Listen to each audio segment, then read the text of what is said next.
Welcome to the Real News Network. I'm Anton Warrenchuk in Baltimore. The fighting has resumed between Israel and Gaza after the 72-hour ceasefire expired Friday morning. The UN has reported that a 10-year-old from Gaza City was killed in an Israeli airstrike in Gaza City shortly after the ceasefire ended, and several Israelis were reportedly wounded by mortar shrapnel.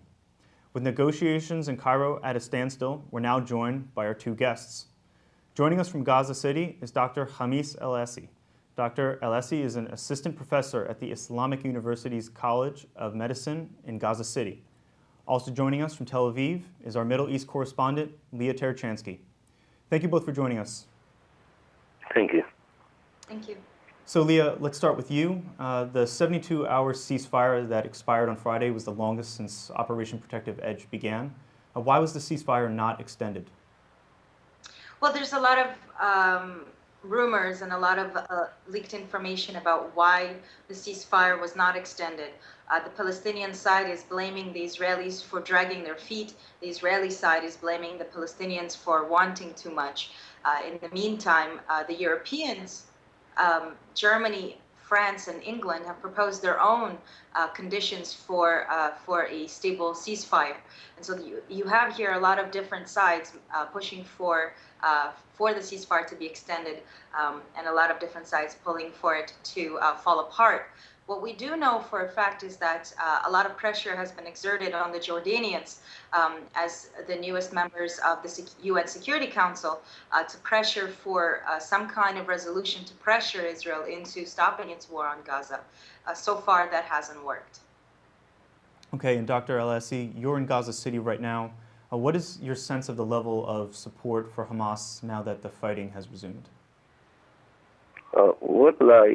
You can't gauge for exactly what's the level, but from the people who have lost their loved ones and they have lost their homes, those kind of people, they tend to support somebody who will resist this sort of actions and will some sort take revenge for their big losses. And when you're speaking about almost 2,000 Palestinians dead, the vast majority of them are women and children. And when you speak about almost 10,000 Palestinian injuries, of course, you can imagine the kind of resentment in the hearts of those people who have lost everything, not forgetting about more than 20,000 homes, which has been partially or totally destroyed. So the more killing you have in the streets, the more hatred will be implanted in the hearts of the people who have lost everything. And I think this will create more and more support for the militant resistance against Israel. One person was killed in next to Ramallah, a young man from the soccer team in the Al Amari camp, making him the 16th person to die in West Bank protests in solidarity with Gaza. And when the Hamas spokesperson was delivering his speech today, my sources in the West Bank report that there's now almost total support for Hamas's stance that either Israel accept 100% of their demands or nothing at all. And what about in Israel, Leah? What is public opinion surrounding the negotiations as well as support for the resumption of fighting? So in Israel, you get a very varied response. In the middle of the war, which most Israelis now consider to be over, even though it never ended, it's now the 33rd day, and we're seeing that fighting is resuming, as maybe to a lower extent, but it's definitely resuming, and there was never any true signs. So the war is definitely not over. But for most Israelis who didn't experience what the Palestinians in Gaza didn't experience what the Gazans went through, most of our lives have continued as normal, except for those in the south who've been under the heaviest barrage of rockets. So even though 18 rockets were sent already by noon this morning, one of them injuring 4 people, most Israelis are completely oblivious to the reality that the Gazans are living as a result of Israeli bombardment. And so it's very easy for public opinion to support a war or to reject it. What we saw in the middle of the war is that almost 87% of Israelis said that they were against a ceasefire until the goals of the war are achieved. Now, the goals of the war have changed along the operation every time, First, the government was saying that the purpose is to restore quiet, whatever that means. Then they were saying that it's time, that the goal of the operation is to stop the rockets. Then one of the rockets hit near the airport, causing European and American airlines to cut their flights to Israel, costing Israel billions in tourism dollars. And then they changed the language from rockets to tunnels. Halfway through the war. Now, when the ceasefire went into effect on August 2nd, the first time, one of the Israeli high generals went on air saying that all of the tunnels have been destroyed, something which is not even remotely true, something which he is alone in saying, and which has now been running as a sort of echo chamber, while there's been no proof given whatsoever to that. When just the day before, a top Israeli security official was saying that there is no way to really know how many tunnels exist and how to destroy all of them. So in the mind of most Israelis, hearing again and again the repeating of this rumor that tunnels have been destroyed or that all the tunnels have been destroyed, coupled with seeing the Israeli reservists evacuate the Gaza Strip completely, half of them being sent home, in the minds of the Israelis, the war seems to be over. Okay, and Khamis, we understand that the Islamic University in Gaza, where you teach medicine, was bombed last week. Can you talk about the effects of the assault on the educational institutions and medical services in Gaza? Of course, the Islamic University is one of the institutions which has been affected by this inhumane war against Gaza Strip, because the part of the society who's paying the highest price for this inhumane war is the civilian population. Just imagine, the Islamic University is a university with more than 21,000 students. 70% are female students, and almost 40% or 35% are male students. And this university is considered to be the top one university in all over Palestine over the last 7 years, and considered to be the number 10 all over the Arab world. And most of our students have harvested international medals and prizes worldwide for their excellence.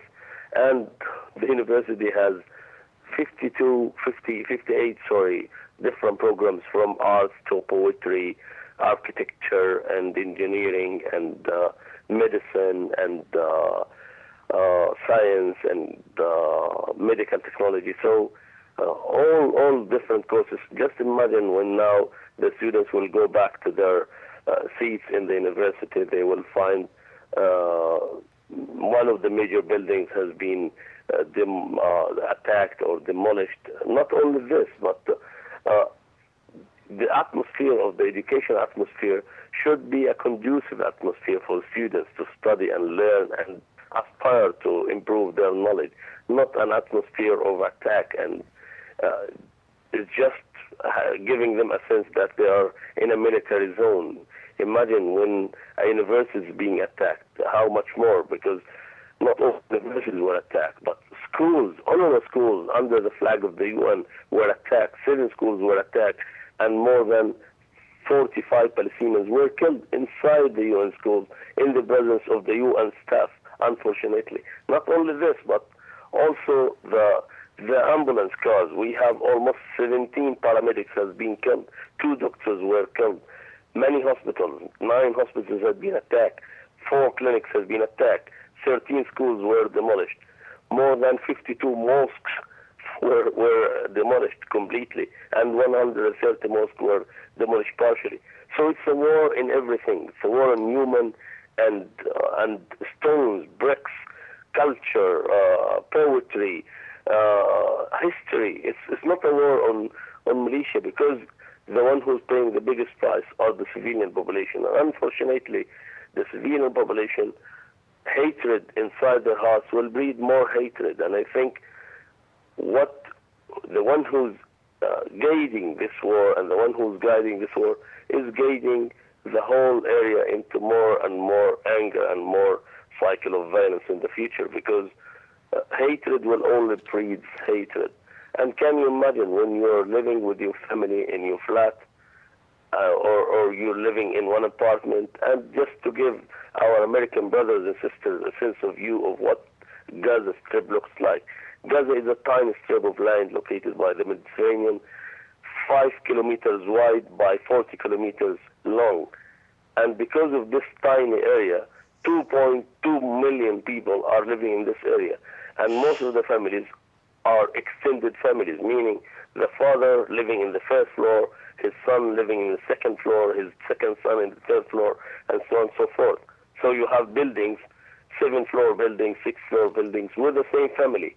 Just imagine when you're living with your extended family and all of a sudden 1-ton bomb or 2-ton bomb just dropped on top of your home without any warning, without you doing anything wrong. You're just sitting there and the whole family just vanishes.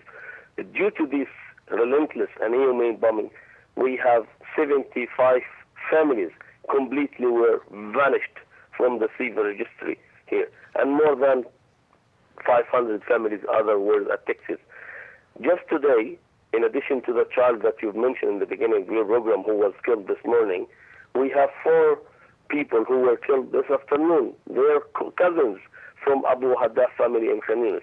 They were attacked near the market. They were going shopping with their friends.